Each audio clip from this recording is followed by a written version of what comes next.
உச்சத்தை தொட்ட தங்க விலை. மீட்க முடியாத அடகு நகையை விற்பதற்கு இதுவே சரியான நேரம். இனியும் யோசிக்காதீங்க. உங்க தங்க நகைய அதிக விலைக்கு விற்க சிறந்த வழி prime gold hub 9840551787.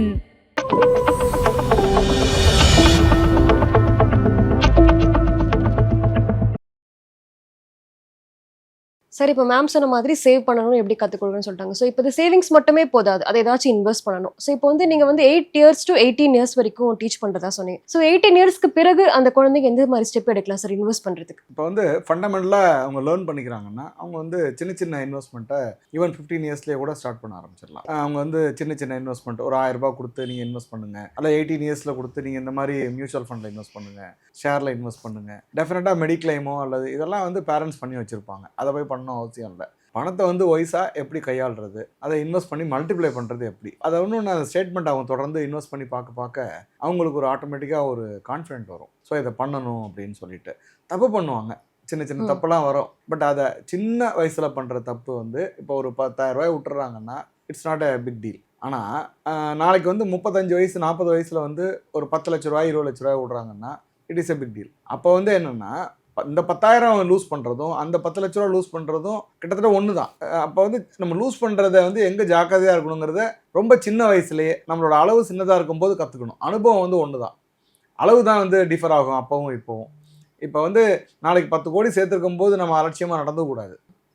We should responsible, நம்ம ரெஸ்பான்சிபிளாக அந்த செலவு பண்ணணும், பணத்தை அப்ரோச் பண்ணணும். பட் சின்ன வயசில் வந்து அது வந்து லூஸ் பண்ணால் கூட அந்த சுடும்.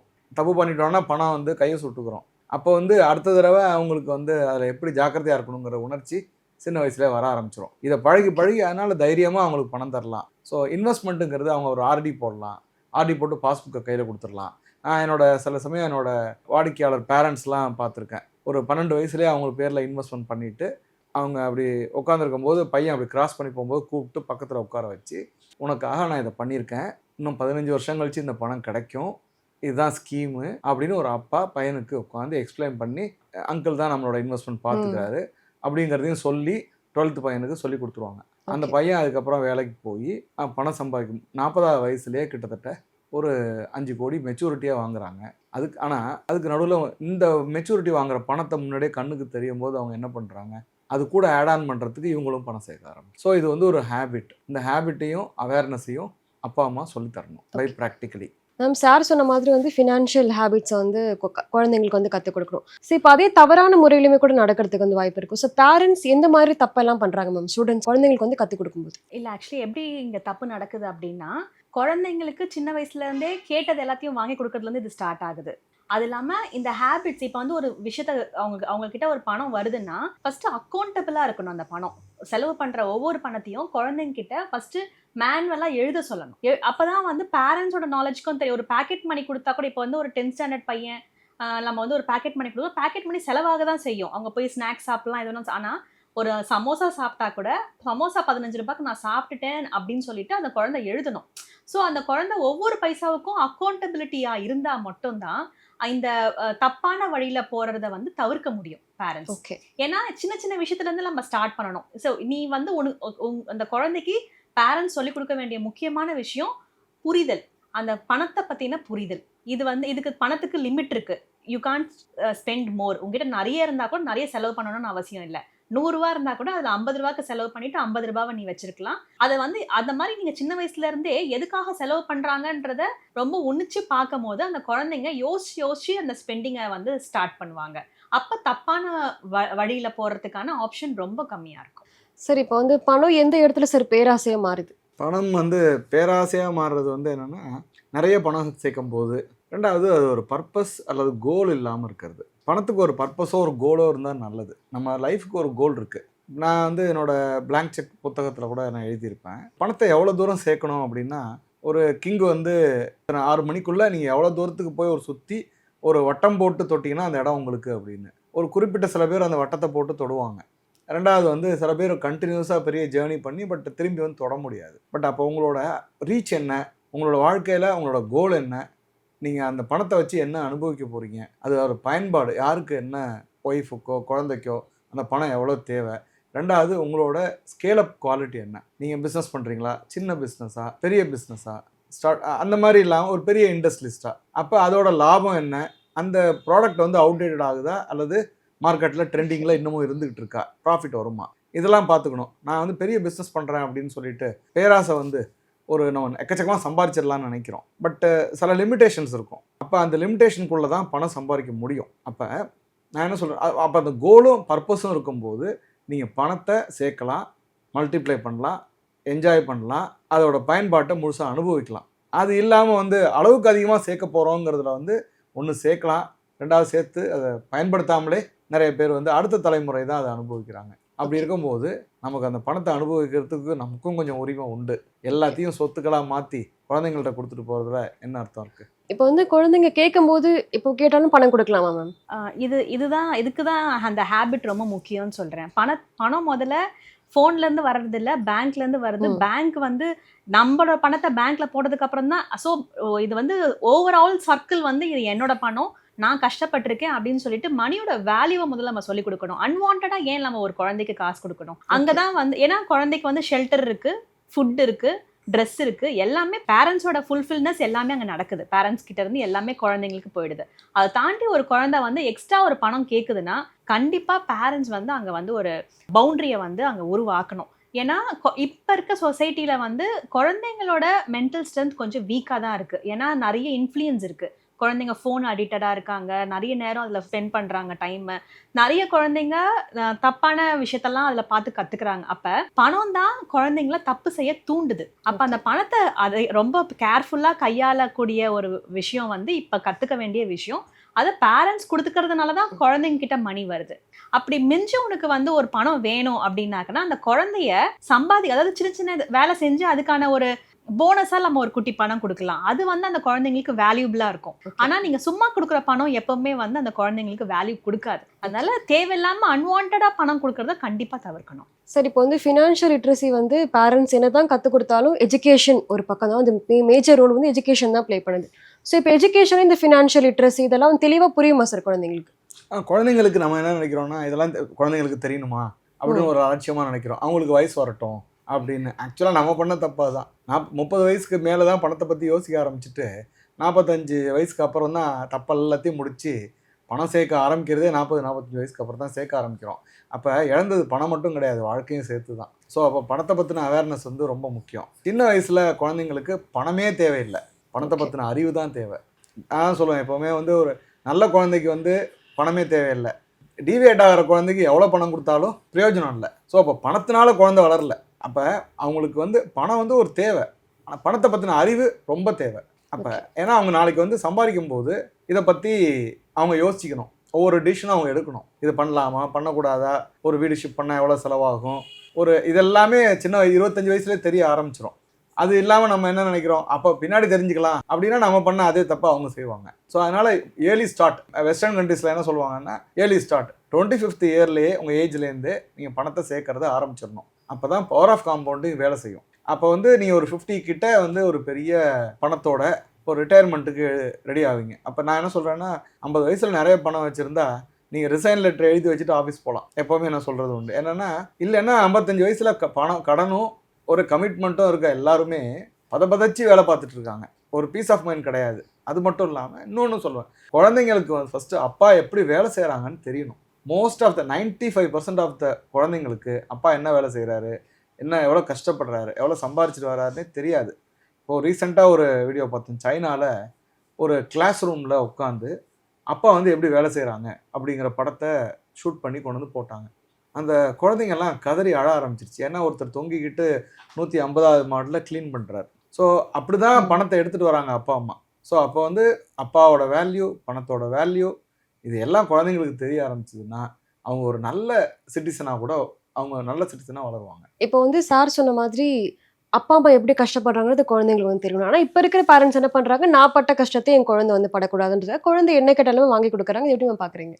கண்டிப்பாக அது தவறுன்னு தான் நான் சொல்லுவேன். ஏன்னா குழந்தைங்கள உட்கார வச்சு நம்மளோட பட்ஜெட்டிங் என்ன, மாதம் நம்மளுக்கு எவ்வளோ செலவாகுது, இதெல்லாம் சொல்கிறதே இல்லை. ஏன்னா நான் வந்து பட்ஜெட்டிங்கில் வளர்ந்தேன். எங்கள் அம்மா அப்பா வந்து ரொம்ப நிறைய பணம்லாம் கொடுக்காம வளர்த்தாங்க. ஆனால் என் குழந்தை நல்லா வளரட்டுமே, ஏன் குழந்தைக்கு கஷ்டம் தெரியணும், இது வந்து எல்லாம் அது கிட்டத்தட்ட வந்து 85 to 90% ஆஃப் பேரண்டிங்கோட மைண்ட் செட்.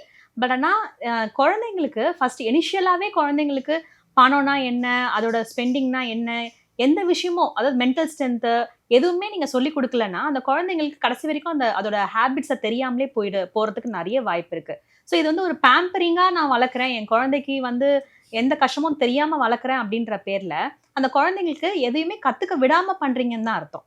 நீங்க அந்த குழந்தைங்களுக்கு பெனிஃபிட் கொடுக்கல, அந்த குழந்தைங்களுக்கு நீங்க வந்து ஊண்ட் பண்றீங்க. அப்ப ஃபியூச்சர்ல அந்த குழந்தை தானா சர்வே பண்றதுக்கு எங்க இருந்து கத்துப்பாங்க? கத்துக்கிறதுக்கான ஆப்பர்ச்சுனிட்டி தான் பேரண்ட்ஸே கொடுக்கலையே. ஏன்னா அந்த குழந்தைய பேம்பரா வளர்க்குறேன். ஒரு குழந்தை வந்து என் கிளாஸ் ரூம்ல இருந்து வெளியில அது அவங்க வந்து அந்த குழந்தை வந்து ஃபர்ஸ்ட் ஸ்டாண்டர்ட் படிக்கிறாங்க. அந்த ஃபர்ஸ்ட் ஸ்டாண்டர்ட் குழந்தைக்கு எல்லாமே தெரியும். அப்ப அந்த குழந்தை என்னோட ரூம்ல இருந்து வெளியில போறாங்க, அப்படியே நிக்கிறாங்க. என்னம்மா போமான்னா, இல்ல கதவு திறக்கணும் அப்படின்னா என்ன அர்த்தம்னா அவங்க பேரண்ட் வந்து கதவு திறக்கிறதுல இருந்து ரெஸ்ட் ரூம்ல இருந்து லைட் போடுறதுல இருந்து எல்லாத்துலயுமே பேம்பரிங்ன்ற ஒரு பேர்ல என் குழந்தை நல்லா இருக்கணும்ன்ற பேர்ல எதையுமே கத்துக்க விடாம பண்றதுதான் இப்ப அதிகம். ஸோ பேரண்ட்ஸ் கண்டிப்பா வந்து இதை நிறுத்தணும். இதோட பேம்பரிங்ன்ற பேர்ல குழந்தைங்களுக்கு எல்லா விஷயத்தையும் கத்து கொடுக்காம போறதுக்கு நீங்களும் ஒரு காரணமா இருக்கக்கூடாது. நாங்கள் கஷ்டப்பட்டோங்கிறது இல்லை, இட்ஸ் அ ப்ராசஸ். நானும் கஷ்டப்பட்டு வளர்ந்துருக்கோன்னா கூட அது ப்ராசஸ். அது வந்து மன கஷ்டம் கிடையாது, அந்த ப்ராசஸ் அனுபவிச்சிருக்கோம். ஒரு உதாரணத்துக்கு எனக்கு சொல்ல முடியும், ஒரு சின்ன ஒரு எக்ஸாம்பிள் ஒன்று. ஒரு பட்டர்ஃப்ளை வந்து ஒரு கூட்டை உடைச்சிட்டு வெளில வரத்துக்கு போராடிட்டு இருக்கு. அது ரொம்ப கஷ்டப்படுதுன்னு ஒருத்தர் என்ன பண்ணுறாரு, அதுக்கு வந்து கிட்ட போய் ஒரு பிளேடால் நம்ம முட்டையை உடச்சி விட்டோன்னா அது வெளில வந்துடும், ஈஸியாக பறந்துடும்னு.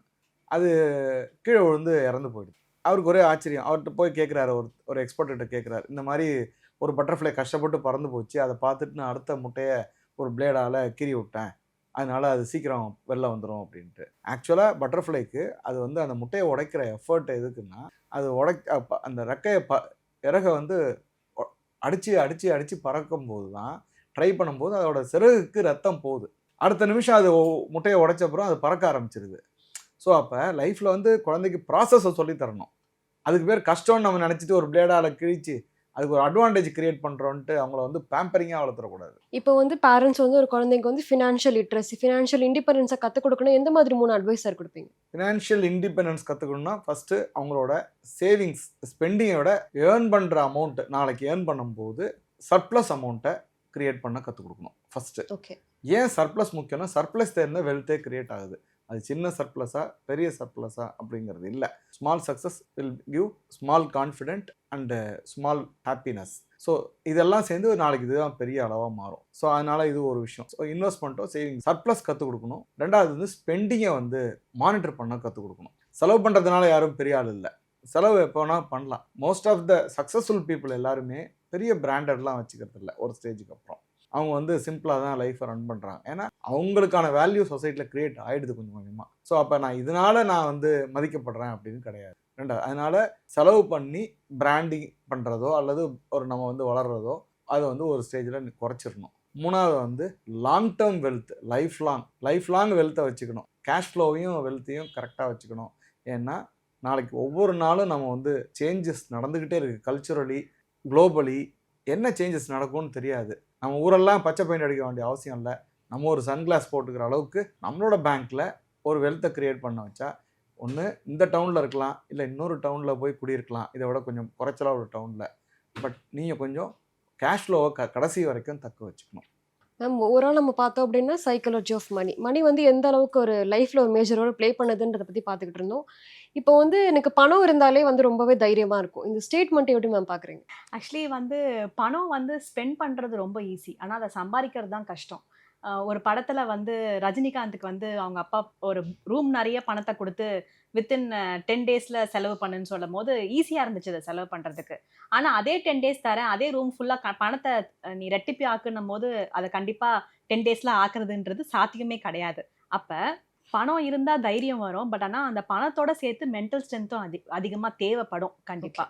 ஏன்னா மென்டலி நீங்கள் வந்து ஃபிட்டாக இருந்தால் மட்டும்தான் பணத்தை கரெக்டாக நீங்கள் வந்து சேவ் பண்ணி வச்சுக்க முடியும். இல்லைனா அதை ஈஸியாக நீங்கள் வந்து தொலைச்சிட முடியும். தொலைக்கிறதுக்கு தான் ஆப்பர்ச்சுனிட்டி இதில் அதிகம், சேவ் பண்ணி பத்திரமா வச்சுக்கிறத விட. இப்போ இந்த ஸ்டேட்மெண்ட் நீங்கள் எப்படி சார் பார்க்குறீங்க? லாட்ரி வின்னர்ஸ், ஸ்போர்ட்ஸ் வின்னர்ஸ், பியான் போர்க்னு ஒரு பெரிய டென்னிஸ் பிளேயர் இருந்தார். அவர் ஒன் ஆஃப் த ஒரு டென்னிஸோட குருன்னு கூட பிதாமகன்னு சொல்லலாம். அவர் வந்து பெரிய ஆள், அவ்வளோ சம்பாரிச்சார். டென்னிஸ் தான் ரொம்ப அதிக பணம் கொடுக்குற ஒரு ஸ்போர்ட் இண்டிவிஜுவலுக்கு. பட் ஆனால் கொஞ்ச நாளில் அவர் வந்து கார் மெக்கானிக் ஷாப்பில் வேலைக்கு போயிட்டார். பட் இதெல்லாம் ரொம்ப கொடுமையாக இருக்கும். பணத்தை கையாள தெரியாமல் பெரிய வெற்றிகள் வந்தாலுமே அது சீக்கிரம் தொலைச்சிட்டு போகிறதுல தொலைச்சிருவாங்க. அப்போ லாட்ரி வின்னர்ஸ், பேரண்ட்ஸ் கொடுக்குற பணம், அங்கேருந்து சொத்து ஒருத்தருக்கு எனக்கு தெரிஞ்சு ஒருத்தருக்கு 2.8 crore கொடுத்தாங்க. அதை எங்கெங்கேயோ இன்வெஸ்ட் பண்ணுறேன்னு சொல்லி விட்டுட்டு திருப்பி பழைய நிலைமைக்கு வந்துட்டாங்க. ஸோ அதனால் இதை தாண்டி பணம் நிச்சயமாக கான்ஃபிடென்ட் கொடுக்கும். ஏன் கான்ஃபிடென்ட் கொடுக்குன்னா, பணம் வந்தால் நிறைய முடிவுகள் எடுக்கலாம், பணம் வந்தால் நிறைய லிவரேஜஸ் கிடைக்கும். நம்ம ஒரு எக்யூப்மெண்ட்ஸ் வாங்கலாம், நம்ம செய்கிற வேலையை 10 எக்யூப்மெண்ட்ஸை வாங்கலாம், அதுக்கு 10 ஆட்களை போடலாம். அல்லது ரெண்டாவது எந்த இடத்துல இருக்கலாம். உதாரணத்துக்கு இப்படி கூட சொல்ல முடியும், அக்டோபர் நவம்பர் நம்ம ஊரில் பயங்கர மழை பெய்யும், நீங்கள் இங்கே உட்காந்து ஒர்க் பண்ணலாம். ரொம்ப மழை இருக்குது அப்படின்னா நீங்கள் இன்றைக்கி ஒரு ட்ராவல் பண்ணி துபாய்க்கு போனீங்கன்னா உங்களுக்கு ஒரு பொட்டு தண்ணி இருக்காதுங்க. 10 வருஷத்துக்கு ஒரு தடவை சின்ன மழை பெய்யும், அவ்வளோதான். அங்கே உட்காந்து ஒர்க் பண்ணலாம். ஸோ இது மாதிரிலாம் நீங்கள் பணம் இருந்தால் இந்த மாதிரி டிசிஷன்ஸ் மாற்றி எடுக்கலாம். இதுக்கெல்லாம் அது ஒரு லீவரேஜ் கொடுக்குது. இல்லைன்னா நம்ம என்ன பண்ணுவோம், கதவை பூட்டிட்டு உள்ளே உட்காந்து எப்போ தண்ணி வரும்னு பார்த்துட்டு இருக்கோம். ஸோ பணம் இருந்தால் இன்சூரன்ஸை பண்ணிவிட்டு நம்ம வேலூரில் போய் தங்கிட்டா கூட வந்தோடனே ஒரு 2000 ரூபாய்க்கு எடுத்த இன்சூரன்ஸுக்கு மொத்த வீட்டையும் கிளைம் பண்ணிக்கிட்டு டேமேஜையும் கிளைம் பண்ணிக்கலாம். மணி இஸ் த லீவரேஜுங்க. ஸோ இதனால தான் நாங்கள் என்ன பண்ணோம், இங்கே உட்காந்து ஒர்க் பண்ணுறோம். துபாயிலையும் ஒரு ஆஃபீஸ் வீலுக்கு ஆரம்பிச்சுட்டு விண்ணொருத்துக்கு ஆரம்பிச்சுட்டு நாங்கள் அங்கேயும் உட்காந்து ஒர்க் பண்ணுறோம். So money is the leverage to achieve success. Okay, financial literacy குழந்தைங்களுக்கு எப்படி கற்றுக்கணும் நிறைய விஷயங்களை சொன்னீங்க. ரொம்ப ரொம்ப நன்றிங்க. தேங்க்யூ.